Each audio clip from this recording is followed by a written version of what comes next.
Morning, Brian, Kelly, how are you? Oh, Good well, morning. and you? Good, good. Good. You're My in our next, hometown. I'm sorry? You're in our hometown there. Yeah, I heard. Yeah, from St. Louis, definitely. Matter of fact, you're in Florida, and St. Louis feels like Florida right now with the temperature. I Oh, I know. know. Oh, man. Buy the truth and do not sell it. It's a new movie out called God Bless Bitcoin. And Brian and Kelly, yes, is shaking their head, yes. They're writer, director, executive producer, husband and wife duo, and they're both from St. Louis, living in Florida. Good morning to both of you. It's Good great morning. to see you. Great to see you. Very interesting film, God Bless Bitcoin. There was a lot of, I want you to talk about it, then I'm going to tell you what I thought about it and what you want the audience to take from it. Sounds great. Kelly? Tell us about the So movie. what did I tell you about the movie? So we set out 2 years ago to explain what is going on with our financial system today. And by that, I mean why people are working two, three jobs and still are having to make hard decisions about, do I pay for electric this month or do I buy more food? Do I buy gas? What am I going to do with my money? Because I can't keep up with the cost of inflation. So our movie sets out to explain first what inflation is. Then it explores Bitcoin and how it might be a solution because we look at it through the sacred texts of the world's five major religions and use that as a lens to compare and contrast Bitcoin with our current system to see which might be a more moral and ethical form of money. Brian, what's interesting to me is I like the idea of the Bitcoin, but boy, big banks and government, a lot of resistance would come from them, wouldn't it? Yeah, they don't like it. So governments don't like it because it takes the power of printing money away from them. And banks don't like it because this technology allows us to do what are called peer-to-peer financial transactions without having a bank involved. So they're not able to charge fees. You know, we pay credit card fees and bank fees, and this technology, this blockchain technology, which is called Bitcoin, allows us to do financial transaction without paying all those high fees.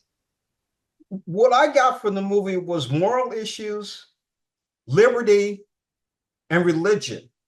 What do you want the audience to take from it? I think what we want more than anything is for it to just open the door to understanding for people. It's an educational film. I've been a teacher my whole life, but for the past 15 years, I've worked with students who've grown up in generational poverty. I taught in East St. Louis for 8 years before moving here to Florida. And so we know exactly what the printing of money is doing to communities like East St. Louis.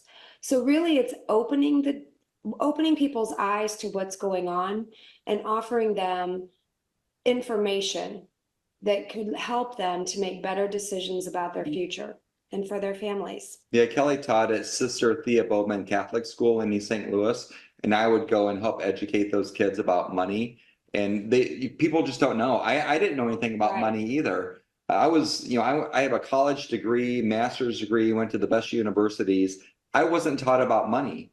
And so that's what this movie is teaching people. It teaches you how the money system works. And once you know how the money system works, you could decide, do you want to stay in that system or do you want to opt out and try the new system, which is called Bitcoin?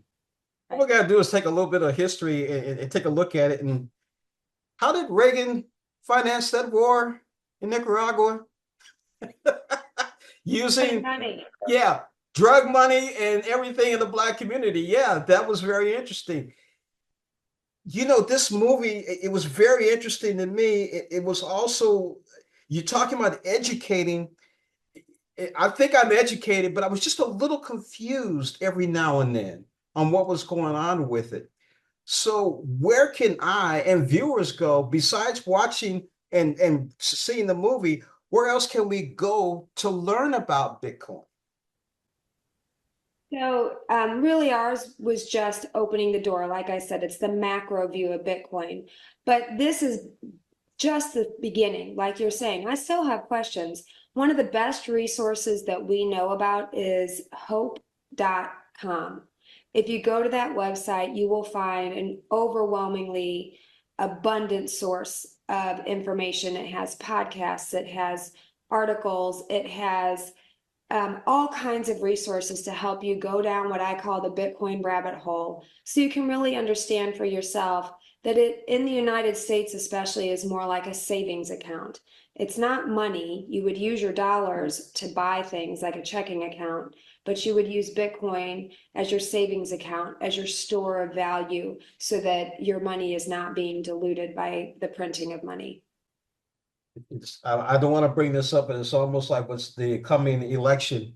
If one group gets control of it, wow, we don't know what's going to happen. It's going to be very interesting. I've been speaking with Brian and Kelly Estes from St. Louis, living in Florida right now.